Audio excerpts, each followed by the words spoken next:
Hey everyone, welcome back to the channel, and today, as you can see, I'm back, and I have this week's F1 pre-race roundup for the 2025 Chinese Grand Prix.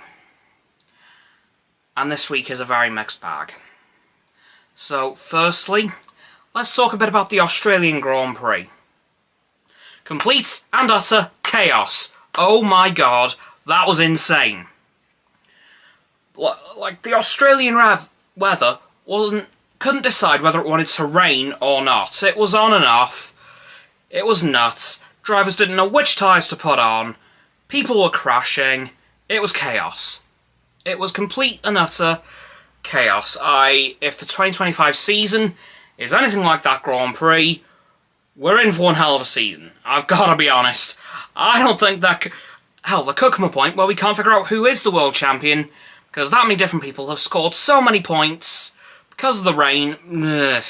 It'll take ages to figure out. If that race is anything to go by, it's going to be a nightmare to figure out who could be the world champion. You never know. It could be somebody who we absolutely wouldn't expect. Like, Yuki Tsunoda, 2025 champion, anyone? Because after that race, if this season's anything like that, that could very well be the case.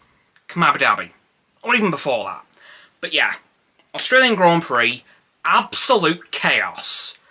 What a way to start the season. Hopefully this week in China will be a lot more calm. Although there has been some freight issues affecting some of the teams and the Pirelli tyres. So that's going to be fun. I hope by now that all the tyres have arrived. And all the cars have arrived by now. But hopefully the tyres have arrived as well. Now, moving on from that. On Tuesday, or Wednesday, I don't remember which, there was a very exciting rumour being reported by a lot of news sources. And that is that in 2028, or 2029, because there are two possible options, we could see the return of V10 engines. Yeah. Gone will be the 1.6 litre V6 turbo hybrids that we have now, and after over 20 years we will see the return of the screaming V10s of the late 90s and early 2000s. I'm very excited about this. Now, I've got to admit, the V8s are what I grew up with. Those were the engines I remember, but I will take anything over the current engines because, much like a lot of people, I'm still not a particular fan of them. So this could be a very interesting time in a couple of years. Now, there are two ways this could happen. So, first option, the 2026 regulations, scrapped. Gone.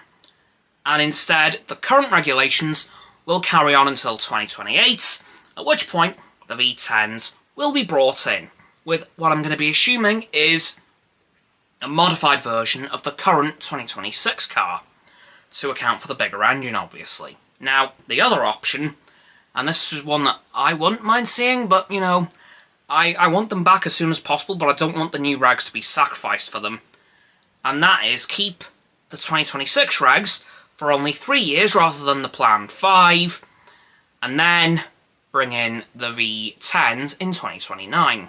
Now, this is all rumour at this point, but as I said, a lot of news sources have been reporting this the last couple of days, and the fact there are now specifics as to how this could actually happen make me think this actually could be happening. Now, if 2028 is the chosen year for the V10s to return, that lines up perfectly with Cadillac's engine entry. Now, as we know, Cadillac is coming into the sport next year, but will be using Ferrari engines. However, as has always been the plan, in 2028, they will supply their own. Yeah, and they've had a couple of years as well to plan this, because they said they've been developing their engine for a couple of years, and up to now, we've assumed that was a V6. Maybe it isn't. It could be a V10 after all. And I'm so excited. As I said, it's been over 20 years. In fact, there's only one driver on the grid currently who raced a V10, and that was Fernando Alonso. However, Lewis Hamilton did have a taste in his 2006 test with McLaren in the 2005 car, which of course was the last V10 McLaren. Now, on to some very sad news that broke yesterday. And that, of course, is the unfortunate, and I mean very unfortunate, passing of Eddiejordan. He died at age 76 in Cape Town in South Africa due to prostate cancer. Now, Eddiejordan is a bit of a legend in F1 because he founded the Jordan Formula 1 team and gave so many drivers a shot in that team, such as Damon Hill, Ralf Schumacher, Heinz-Harald Frentzen. He even gave Michael Schumacher his first race in F1. And I know that he is sorely missed by everyone in the paddock.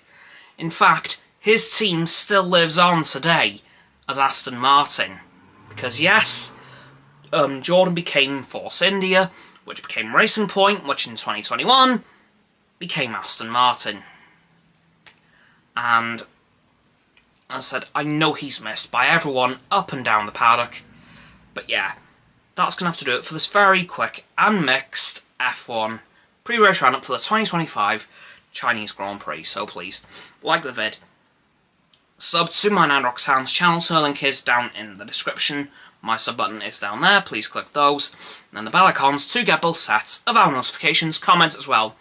Because why not? Let me know what you thought of what I've talked about today, and if there was anything I've forgotten, please let me know in the comments below. Once you've done that too, please follow me on the social medias. They'll be in the link tree in the description. Below that is going to be Roxanne's website, and lastly, please do share this vid with all of your friends so they can join the infinite loop of liking, subscribing, commenting, following, and sharing, and around and around and around that loop. And I'll see you all tomorrow with another video. Goodbye!